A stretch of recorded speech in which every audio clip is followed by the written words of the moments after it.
Allahumma salli ala Sayyidina Muhammad wa asghiri zalimin bi zalimin.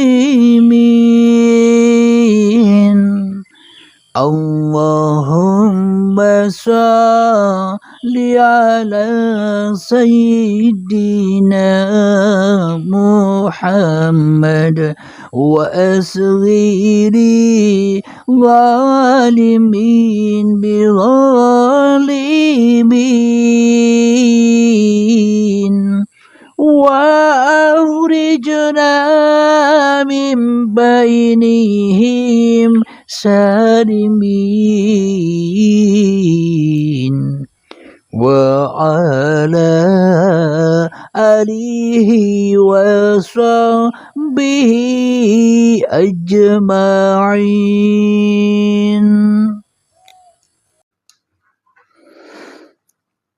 Alhamdulillahirabbil alamin. Saya ucapkan waalaikumsalam warahmatullahi wabarakatuh kepada para sahabat-sahabat jamaah Uripi Allah yang baru hadir atau yang sudah mengikuti kajian sejak awal. Dan bagi Anda yang baru hadir, tema ridhonya Allah, aku tidak butuh. Bisa lihat di YouTube, ketik Uripi Allah. Semua kajian sudah lengkap di dalam YouTube Uripi Allah. Alhamdulillahirabbil alamin. Silakan Kang Mas, apa yang belum dipahami silakan, atau yang mau nemani saya naik ke atas silakan. Jadi temanya kebanyakan selama ini kan kita heboh mencari ridhonya Allah, heboh mencari ridhonya Allah di sholatnya, mencari ridhonya Allah di ibadahnya, mencari ridhonya Allah di zikirannya, mencari ridhonya Allah di perbuatan baiknya, mencari keridhaan Allah di mana-mana. Kita selama ini heboh. Kenapa? Karena sesungguhnya kita selama ini tidak pernah rela dan tidak pernah ridho kepada Allah. Bagaimana mungkin kita bisa mendapatkan keridhaan Allah? Selama ini kita hanya rela dan ridho bahwa hidup dan badan ini ciptaan Abdul Halim. Ridhonya hanya kepada Abdul Halim. Lah bagaimana mungkin Allah akan meridhoi kita, sedangkan yang jadi Tuhan hanya Abdul Halim saja di dalam dada kita. Sedangkan yang jadi Tuhan adalah nama-nama diri Anda sendiri yang selama ini Anda agung-agungkan, yang selama ini Anda ada-adakan, yang tidak ada kok diada-adakan, ya tersiksalah. Silakan. Assalamualaikum warahmatullahi wabarakatuh. Waalaikumsalam warahmatullahi wabarakatuh. Bagi sahabat-sahabatku yang hadir, silakan kita bermudzakarah. Bila ada yang berkenan naik silakan, atau yang mau bertanya-tanya lewat kolom komentar silakan. Kita ngaji bersama. Jadi bila ada pertanyaan satu, itu bisa membangun dan bisa menjadikan manfaat bagi saya pribadi dan kita semua. Mewakili pertanyaan satu untuk semua manusia. Dari yang satu kepada yang banyak, dan dari yang banyak kepada yang satu.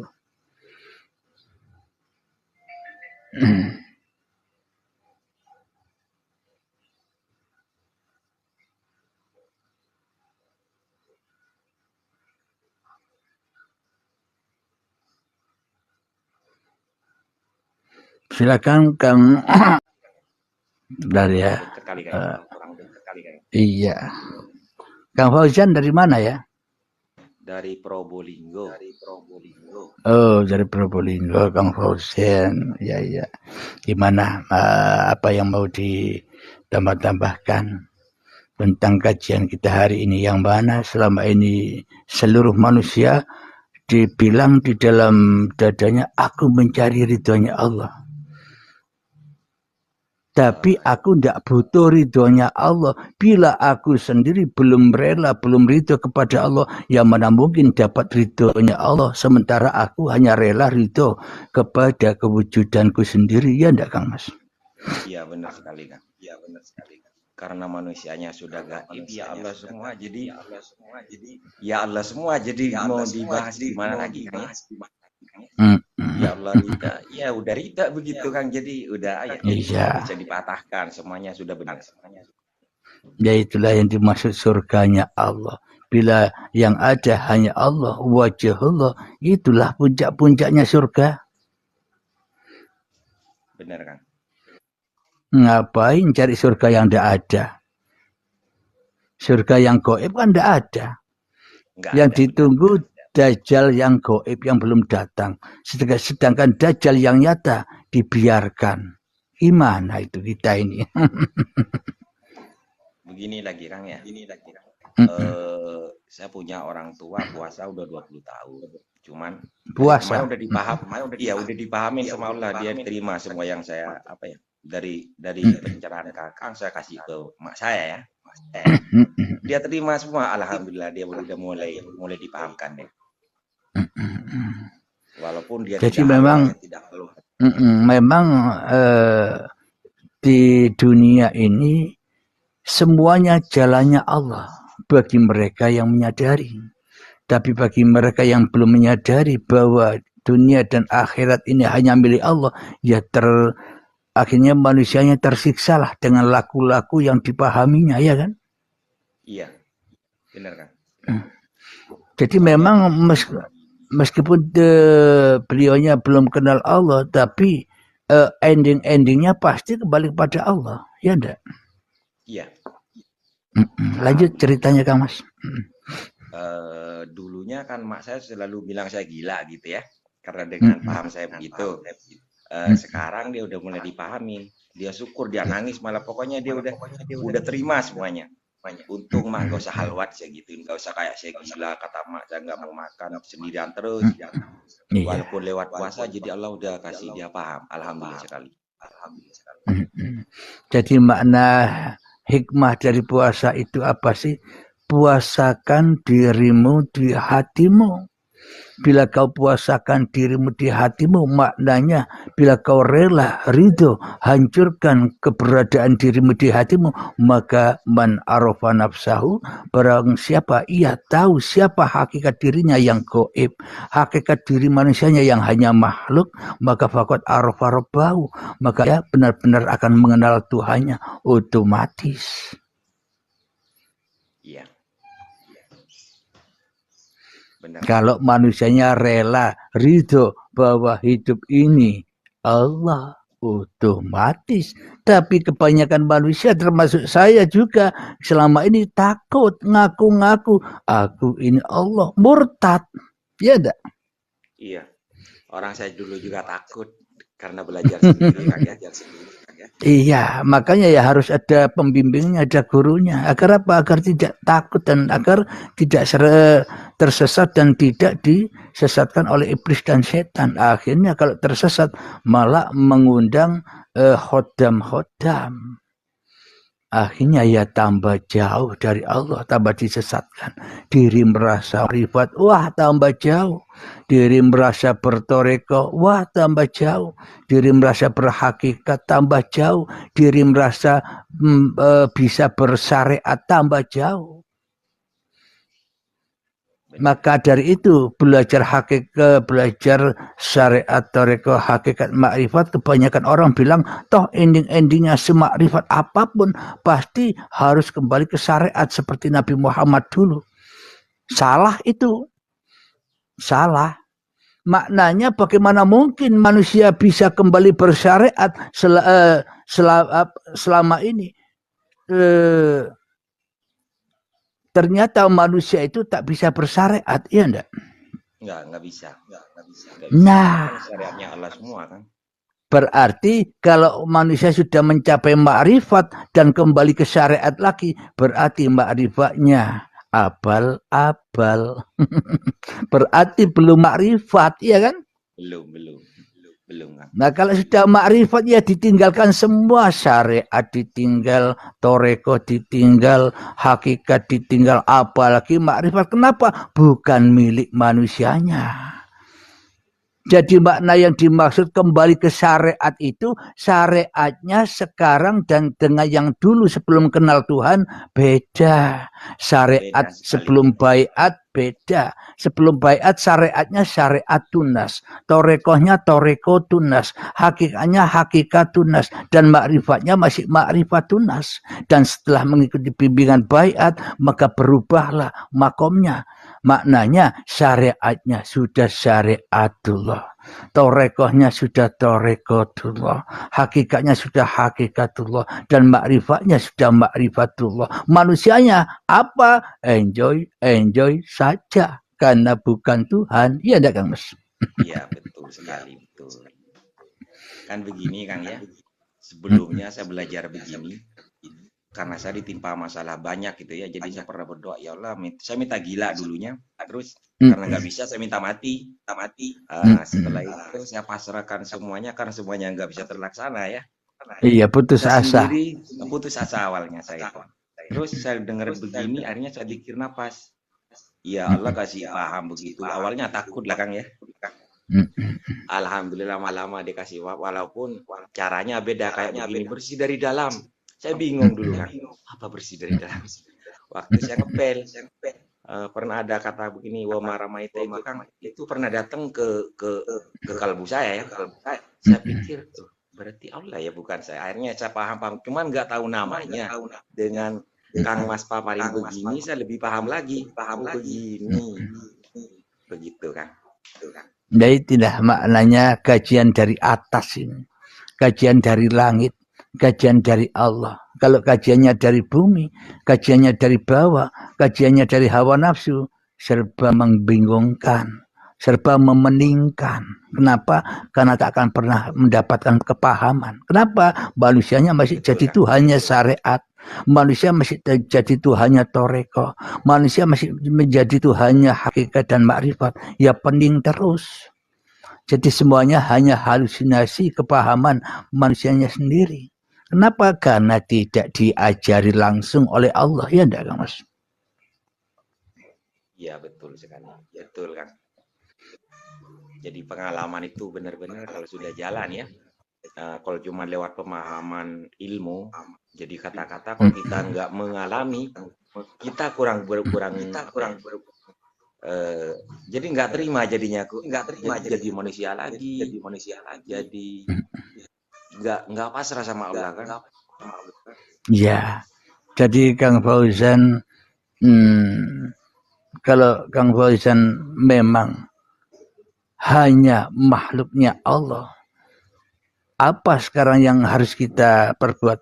Ya enjoy saja kan, karena semua bukan urusan Kang Fauzan. Iya, betul sekali. Kang Fauzan bukan pemelihara, ya kan? Bukan, udah nggak ada. Kang Fauzan bukan pemilik, bukan malik, ya kan? bukan, enggak. Jadilah ridwan, rela ridho, masuk surganya Allah, rela ridho, tenggelam di dalam Allah. Enak kan? Enak sekali. Kan begini Kang ya, karena nggak ada yang bimbing dulunya. Setiap saya halwat itu ada sensasi kadang-kadang. Saya pernah lihat alam ini terang semuanya kayak siang ya. Cuman saya karena nggak tahu, nggak paham ini apa, nggak tahu, nggak doa, nggak apa, pokoknya cuma menyaksikan saja. Bisa lihat orang, bisa ini orang belum ngomong, Allah kasih paham begini, kata orang kasar, tapi gila, kata orang gila juga, saya terima semuanya. Iya. Dulu karena nggak ada yang pahami, nggak ada pencerahan. Apa bedanya dengan Fir'aun itu? Nah, sama, kalau pernah jadi Fir'aun, sudah pernah jadi Fir'aun ya. Semua manusia pun juga pernah jadi Fir'aun, semua manusia. Apa buktinya? Kullu nafsin dha'iqatul maut. Seluruh yang bernyawa pasti ketemu dengan kematian, ya kan? Siapapun manusianya. Apa sih kematian itu? Belum paham Tuhan. Nabi Muhammad pun juga begitu. Ngapain kan Nabi Muhammad 15 tahun ke Gua Hira? Kalau Nabi Muhammad tidak mencari Tuhan, ya kan? Iya. Iya. Jadi tidak ada manusia yang mulia di dunia ini kecuali hidup yang menghidupi manusia. Itulah yang mulia, ya enggak? Betul sekali. Maka muliakanlah hidupmu, muliakanlah hidupku, bahwa hidupmu dan hidupku itu loh seperti air yang menciptakan ikan, air yang menghidupi ikan, air yang tenang. Biarlah ikan-ikan itu kesana kemari, tapi tetap di dalam air. Itulah indahnya, itulah keridhaan Allah itu. Manusianya akan tetap rela dan ridho dengan keadaan apapun dirinya. Betul. Maka dari itu kita dulu ketika belajar ilmu hakikat ma'rifat oleh guru kita disuruh berkaca. Ya enggak kan Mas? Berkaca. Iya betul. Tapi kita dulu enggak tahu apa maksudnya berkaca itu. Benar enggak tahu. Tapi sesungguhnya makna dari berkaca itu adalah suhudul wahda bil kasrah wa suhudul kasrah bil wahda. Maknanya pandanglah yang satu kepada yang banyak dan pandanglah yang banyak kepada yang satu. Itu maknanya berkaca. Betul sekali kan. Contoh begini, ketika saya Abdul Halim mengira, menuduh, orang itu kafir karena tidak sholat, tidak ibadah, tidak punya agama, kafir orang itu. Inilah yang dimaksud sudul wahda bil kasrah wa sudul kasrah bil wahda. Apapun yang ada di benak hati kita, ya itulah kita. Jadi bukan orang yang kita tunjuk. Kita nunjuk orang itu kafir padahal kita nunjuk kita sendiri. Betul sekali. Betul kan. Itulah yang dimaksud berkaca itu. Jadi berkacalah pada diri.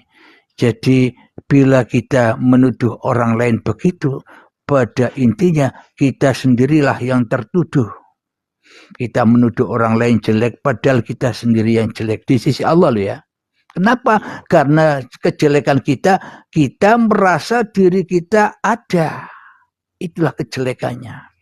Kita merasa diri kita baik. Itulah kejelekannya. Apa bedanya kita dengan iblis? Ya enggak kan Mas?